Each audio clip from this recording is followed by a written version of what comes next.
Time now for Sid Sixero. This is where I get 60 seconds to talk about anything. Start the clock, please. Here's what's on my mind this morning. Wrong side.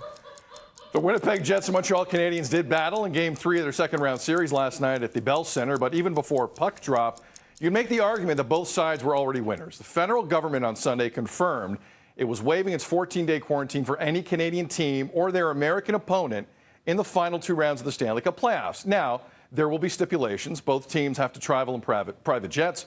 Modified bubbles will be put in place. Road teams won't have contact with the general public. And the players, when entering the other country, need to be tested before and after the flight and your standard stuff. The good news for either Montreal or Winnipeg, and it's going to be Montreal, we'll get to that in a second, is that they will continue their Stanley Cup journey at home with fans while being able to stay in their own homes. That's great.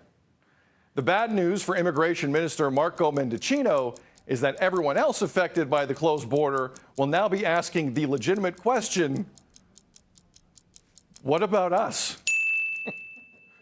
That topic for another day. Let's talk about how the Habs are 3-0 up on the Winnipeg Jets. Justin Bourne of Sportsnet and Hockey Central, which you can listen to on Sportsnet 590 The Fan, has been kind enough to join us this morning.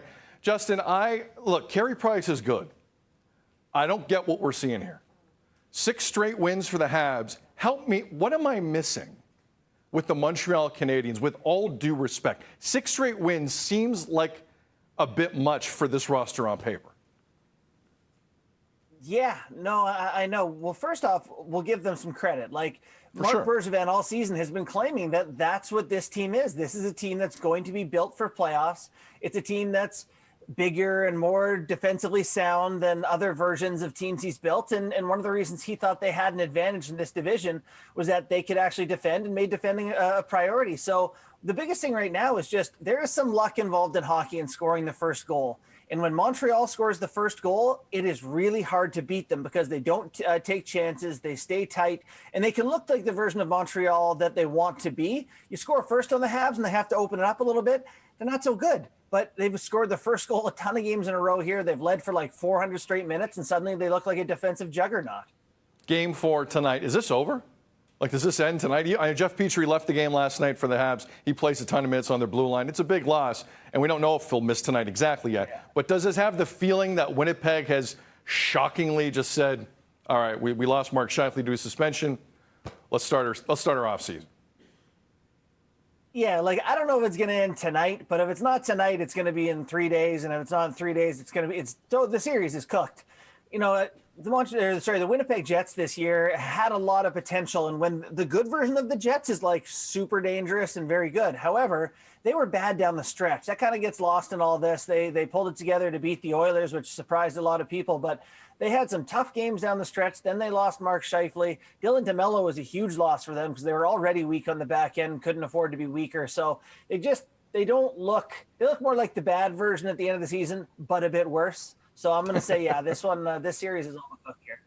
Habs could wrap it up again, and they might have some more fans over the 2,500 at Centre Bell going forward. We'll see how that plays out. Justin Bourne, fantastic stuff. Appreciate you, man. Thank you. Yeah, thanks, Sid. Anytime. He's good. Check him out on Sportsnet again. Hockey Central, great show, noon every day. Sportsnet 590 The Fan with Jeff Merrick and co.